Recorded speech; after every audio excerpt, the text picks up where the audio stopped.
kita harus berani turun, memang ketemu dengan mereka. Kita tunjukkan kalau kita ini ajaran kita ada ajaran yang alami, ajaran yang menyeluruh. Tidak pernah ada sebuah laporan yang sahih, referensi yang benar, di mana sebuah negara-negara yang dikuasai oleh Islam, tentu dikuasai ini tidak harus melalui perang. Perangnya Islam itu karena kita terpaksa mempertahankan diri. Tidak pernah Islam ini memulai.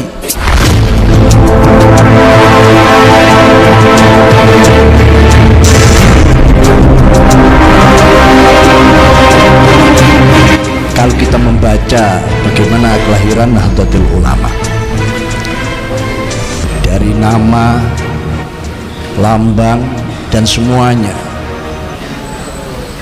itu memang didesain. Nahdlatul Ulama ini ada sebagai organisasi yang mendunia. Dari lambangnya saja sudah bisa kita,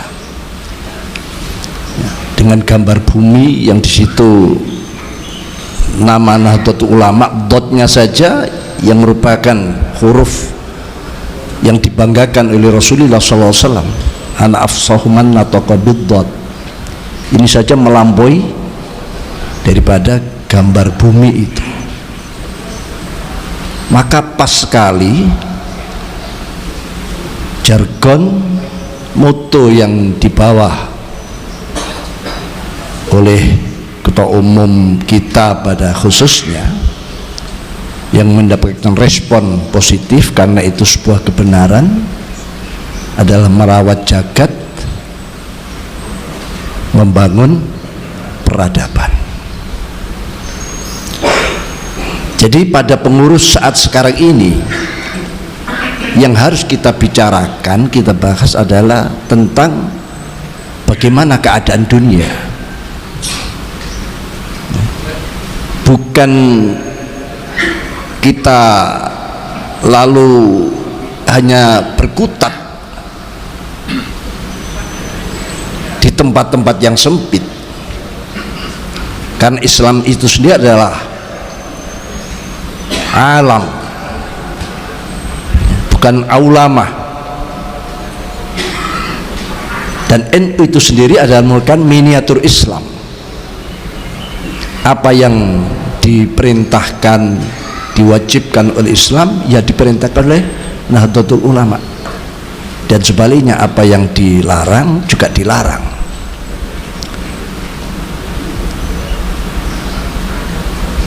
Ini sebuah keberuntungan bagi kita semuanya mendapatkan amanah. Memang kita sebagai manusia diciptakan dalam rangka kita melaksanakan amanah yang besar itu. Di samping sebagai khalifatullah fil ard, juga ada tugas memakmurkan bumi ini, memakmurkan dengan keadilan, kesejahteraan yang penuh dengan adab. Apalagi kita saat ini sudah ada pada penghujung satu abad dan memasuki abad yang kedua. Keistimewaan kita ya ini antara lain. Kalau tidak punya keistimewaan yang lain, alhamdulillah cukuplah kita ini sebagai pengurus kok diberi amanah di penghujung satu abad dan memasuki abad yang kedua.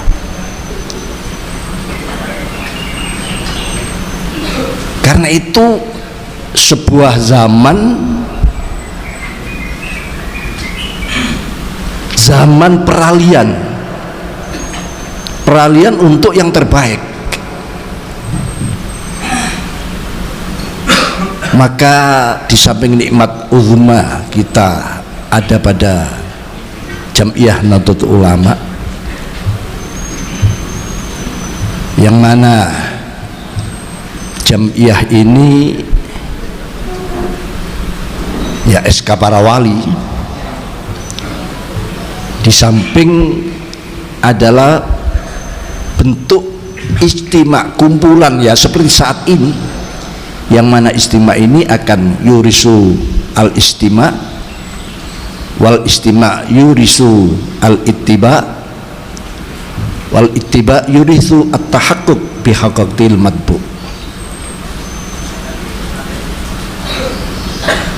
Juga tahaqquq bi haqqati andimah al andimah wal qararat. Wa hadza sirru qouli ta'ala fabasyir ibadil ladzina istami'una al-qaul fattabi'una ahsana. Oleh karena itu saat-saat ini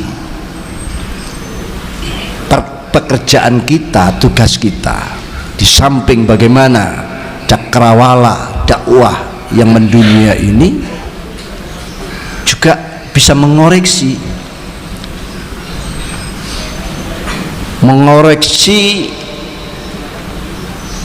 termasuk kitab-kitab yang dulu memang Nahdlatul Ulama dilahirkan, tiada lain adalah untuk menyatukan langkah antara ulama Nahdlatul Ulama yang kita kenal dengan ulama struktural dan ulama kultural, pondok pesantren yang melahirkan Nahdlatul Ulama ini, untuk bersama-sama mengoreksi kitab-kitab yang mungkin ada tazwir, mungkin ada tadlis dan lain sebagainya. Dulu pernah saya mendengar di perguruan-perguruan tinggi itu diajarkan tentang sejarah, yang di situ pengarangnya seperti Jurji Zaidan, bahkan yang mungkin di pesantren ini mempelajari kitab-kitab tarikh yang pengarangnya mungkin sudah kita anggap orang yang hebat seperti Khudoribik dan sebagainya. Tapi kalau kita teliti, justru ini ada distorsi, ada semacam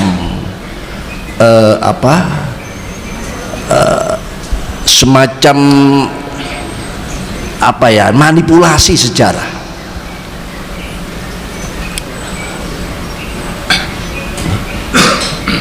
Bahkan termasuk ada pelemahan terhadap bagaimana makom yang tinggi itu yang dimiliki oleh para sahabat-sahabat Rasulullah Sallallahu Alaihi Wasallam, yang dikenal beliau-beliau adalah sebuah kurun terbaik, khairukum qarni. Saya sering mendengar sebuah seminar-seminar yang menyatakan bahwa Islam itu juga penuh dengan kejahatan. Sejarah Islam hanya untuk perebutan sebuah kekuasaan, jatuhlah bukan 1-2 ratusan korban, tapi puluhan ribu. Bahkan berakibat banyak wanita-wanita yang mengandung tanpa punya suami, akibat daripada perebutan kekuasaan yang dialami oleh. Saya terkejut, apa benar? Apalagi itu kalau ditarik pada masa-masa dakwah dan perjuangan para sahabat. Sahabat itu jaminan dari Rasulullah SAW. Kulluhum udul. Tapi kok ada cerita-cerita semacam itu? Maksud saya, inilah diantara daripada bahasan-bahasan dunia yang mana pada saat ini Nahdlatul Ulama sudah memasuki. Kita harus berani turun, memang ketemu dengan mereka. Salah satunya adalah nanti pada bulan November kalau tidak salah, tanggal 3 sampai tanggal 23 ya, R20 yaitu mengundang berbagai tokoh-tokoh agama yang lain ya, berkumpul di Indonesia dalam rangka kita di samping bagaimana mengatasi dunia yang saat sekarang ini sedang mengalami sebuah krisis dimensi, krisis-krisis yang lain juga, terutama berita-berita hoax atau hoax yang sekarang ini sudah menjadi pijakan dan sandaran. Kita tunjukkan kalau kita ini ajaran kita ada ajaran yang alami, ajaran yang menyeluruh, agama yang diturunkan pada Nabi besar Muhammad sallallahu alaihi wasallam sebagai khatamul anbiya wal mursalin, agama yang menyempurnakan agama. Tentu kita tidak bisa membayangkan tuduhan-tuduhan orang lain, apalagi referensi-referensi hanya dari dunia barat yang mereka melihat Islam ini hanya penyebarannya pakai pedang misalnya, penyebarannya hanya ingin karena ada sebuah ambisi untuk kepentingan ekonomi. Tidak pernah ada sebuah laporan yang sahih, referensi yang benar, di mana sebuah negara-negara yang dikuasai oleh Islam, tentu dikuasai ini tidak harus melalui perang. Perangnya Islam itu karena kita terpaksa mempertahankan diri. Tidak pernah Islam ini memulai, justru pada Imperium Romawi dan Parsi inilah yang mulai memasuki wilayah-wilayah Islam dan memulai menyulut api peperangan, sehingga akhirnya dunia Islam berupaya untuk mempertahankan. Misi daripada Islam, termasuk misi Nahdlatul Ulama, ada menyampaikan kebenaran penuh dengan sebuah kesantunan ya, yang semua itu makul, semua itu bisa dicerna, bisa diterima oleh siapapun. Kalau mereka betul-betul bijak, orang lain mau meneliti, mau baca isi Al-Qur'an, baca Al-Qur'annya dengan memahami isinya, dia tahu bahwa Islam itu justru mengajak perdamaian. Islam itu mengajak hidup bersama. Dan Islam itu bisa ketemu dengan siapapun. Karena di antara 4 sifat wajib para anbiya dan rasul, asidku wal amanah wat tabligh wal fatana. Katakanlah tabligh, bagaimana bisa tabligh kalau kita tidak ketemu, tidak berkumpul, tidak menunjukkan bagaimana hal ahwal kita, bagaimana perilaku kita yang sebenarnya.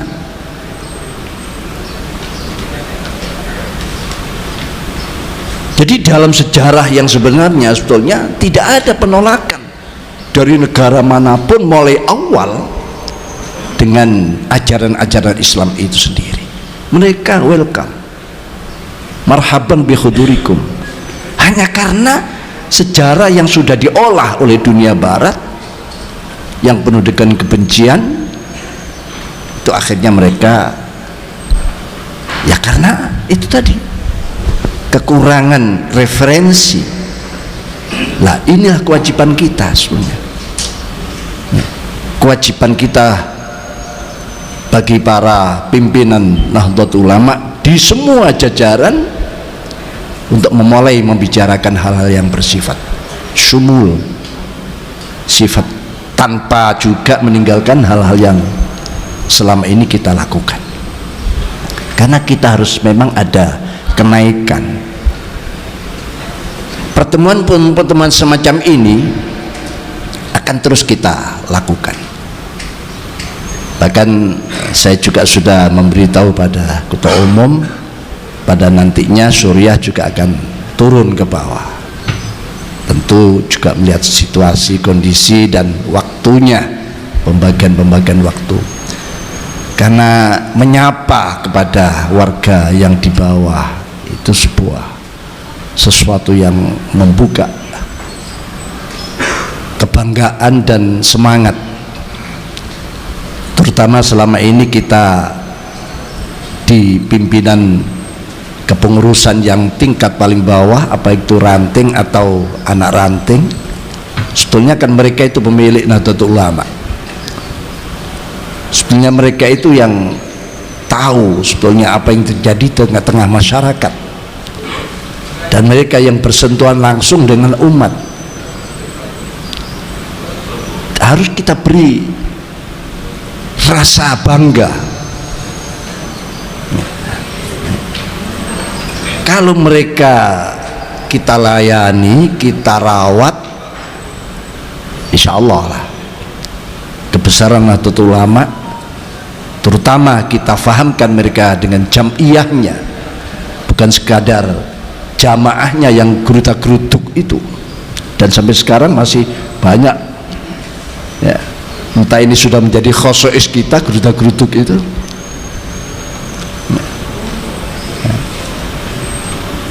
Karena orang yang gerutak-gerutuk itu sebagai pertanda orang yang tidak punya pendirian, tidak punya idealisme. Tentu gerutak-gerutuk yang mudah diisi, diarahkan, dipengaruhi oleh orang-orang lain. Tapi gerutak-gerutuk untuk kepentingan yang positif, dan itulah sebetulnya khosais dari Nahdlatul Ulama. Tapi Rasulullah SAW sendiri telah mengingatkan pada sabda beliau menyatakan la takunu imma'ah. Qalu wa man imma'ah ya Rasulullah? Qala alladzina yaquluna in ahsanan nas ahsanna wa in asa'an nas asa'na walakin wattinu anfusakum wa in ahsanan nas an tuhsinu wa in asa'an nas alla tusi'u. Al-hadis atau kama qala Rasulullah. Jangan kalian menjadi kelompok-kelompok imma'ah. Imma'ah ini sepertinya bahasa baru didengar oleh para sahabat. Sahabat bertanya, apa itu imma'ah ya Rasulullah? Jenis apa? Rasulullah tidak menerangkan jenis atau definisi atau model apa imma'ah ini ya. Tapi Rasulullah menjelaskan sifat-sifat lazimah mereka, sifat-sifat khosais mereka yang dimiliki mereka, yang dilakukan selama ini, yaitu mereka alladzina yaquluna in ahsanan ahsanna. Orang selalu mengatakan manakala orang lain melakukan kebaikan, saya tidak ketinggalan juga ikut melakukan kebaikan. Ini masih bagus. Tapi sebaliknya wa in asa'an nas asa'na, manakala orang melakukan kejahatan, saya pun tidak ketinggalan melakukan kejahatan. Ini yang dimaksud imma'ah itu tadi. Ternyata imma'ah itu sebuah kalimat tarkib majzi dari kata in dan ma'ahu, lalu dimajzikan, ditarkib majzikan menjadi imma'ah. Ya kalau artiannya mungkin diartikan dengan orang yang latah, orang yang tidak punya pendirian, orang yang gerutak-gerutuk. Makanya Rasul menekankan walakin wattinu anfusakum, mantapkan ya. Tundukkan idealisme, kokohkan pemahaman dan semangatmu. In ahsanan nas antuhsinu, kalau orang melakukan kebaikan kamu jangan ketinggalan, fastabiqul khairat. Tapi wa in asa'an nas alla tusi'u, kalau orang melakukan kejahatan jangan ikut-ikutan, justru kalian harus melakukan kebaikan. kesempatan amanah yang sangat besar ini jangan sampai kita lepas begitu saja, karena zaman terus berputar ya. Nikmatani maghbunun fima katsirun minan nas as-sihat wal farah. Ada nikmat, kebanyakan manusia tertipu dengan dua nikmat itu. Apa? As-sihah,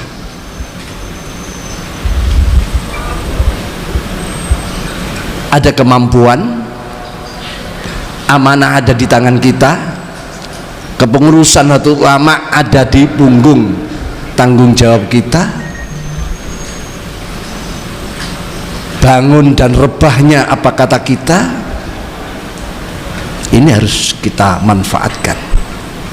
Wal farah, dan kesempatan, ada kemampuan dan ada kesempatan. Sama dengan maqalah ba'dul hukama menyatakan, amrani la yuhaddadu lama waqtun bidiqqatin illa idza tawallaya wa ghalaba, illa idza stawallaya wa ghalaba. An-naum indal infirat wal inhitat inda hayatil ummah. Waalaikumsalam, monggo ajengan dari Masya Allah dari Cipasung, monggo Masya Allah ya. Jazakumullah atas hadirnya.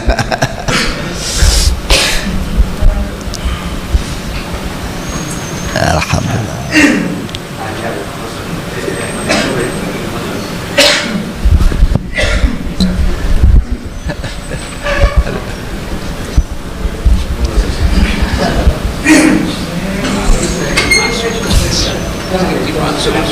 Dipasung adiknya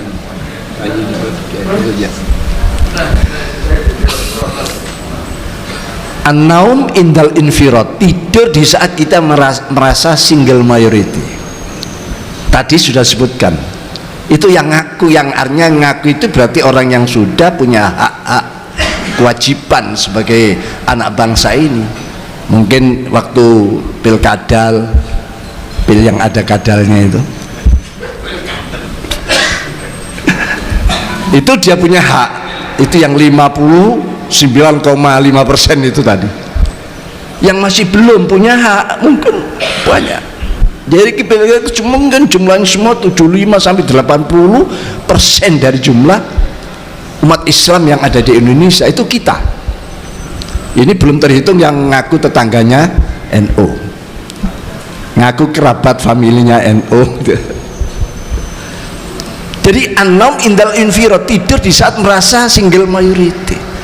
Alah, ini mayoritas kita, dengan duduk-duduk saja selesai, tiduran malah cukup. Ini penyakit kan? Sebuah nikmat yang maghbun fihima, nikmatani maghbun fihima itu tadi. Jadi di saat merasa sendiri, merasa kuat, merasa, dan saat itulah ada penyakit lain yang disebut dengan penyakit kemapanan. Kalau orang sudah kena penyakit mapan, disitulah mulai ada tanda-tanda dia akan menurun. Makanya disebutkan dalam hadis Rasulullah SAW, bada'atin ghariba wa sayaudu ghariba kama bada. Agama mulai datang, katakan gharib, akhirnya mencapai zaman keemasan. Di zaman keemasan inilah terjadi kemapanan, merasa mapan. Sepertinya semua ini akhirnya tabdzir, akhirnya brah-breh, akhirnya kurang teliti, akhirnya semuanya itu akhirnya ya mulai terjadi penurunan, kualitasnya menurun. Jumlah mungkin bisa makin berkembang, jumlah makin banyak, tapi kualitasnya. Jadi an-naum indal infir, tidur di saat merasa dia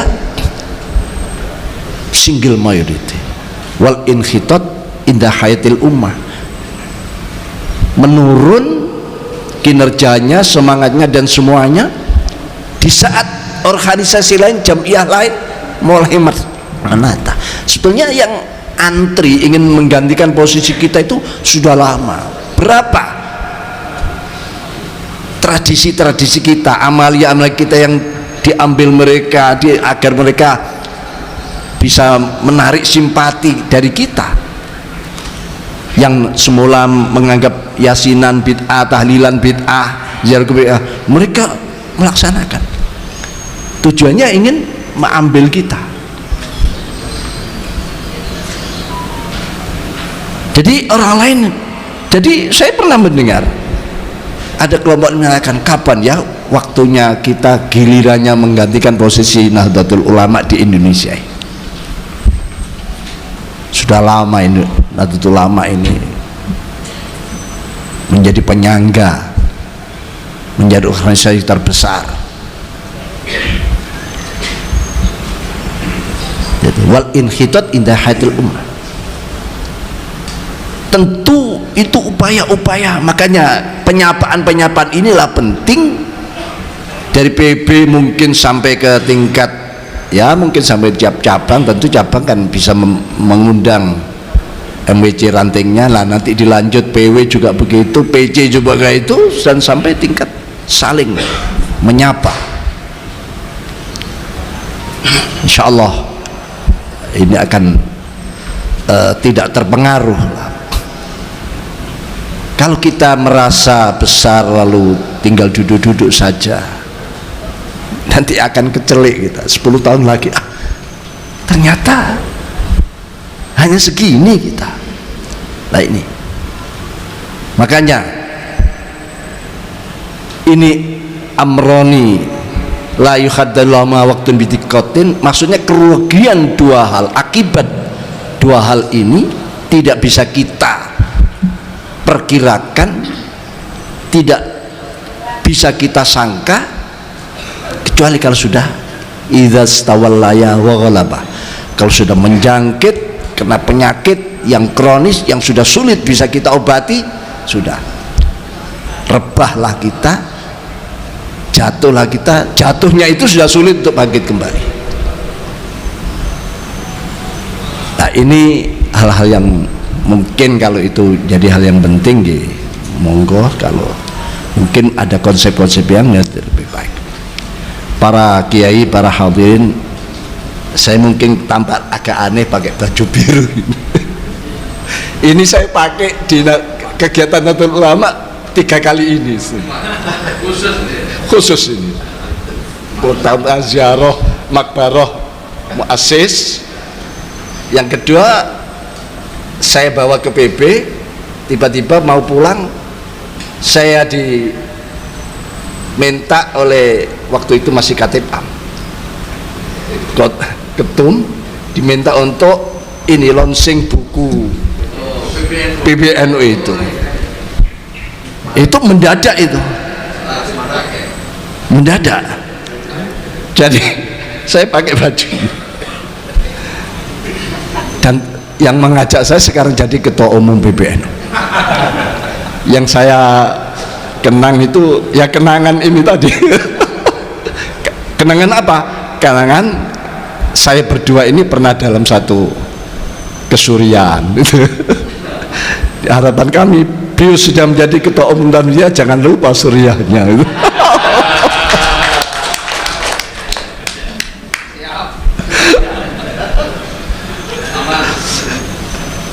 Ini tadi itu saya mau berangkat pakai ini saja, jadi ini belum sempat dicuci, jadi agak kumal. Karena ada barokah kenangan. Mohon maaf kalau agak aneh. Para kiai, para terutama Janabi Al-Mukarram Kiai Ahmad Mustafa Bisri, itulah yang bisa kami sampaikan. Mohon maaf kalau ada kekurangan, ya pasti ada kesalahan, yang mohon diluruskan. Kami datang dengan semangat ingin mendengarkan petuah-petuah, mawaid, taujihat dari beliau Ustaz Sar, untuk kita semua menyemangati perjuangan kita semua. Begitu kurang lebih, maaf. Ihdinas siratal mustaqim, wallahul muwaffiq lakumut thoriq. Wassalamualaikum warahmatullahi wabarakatuh.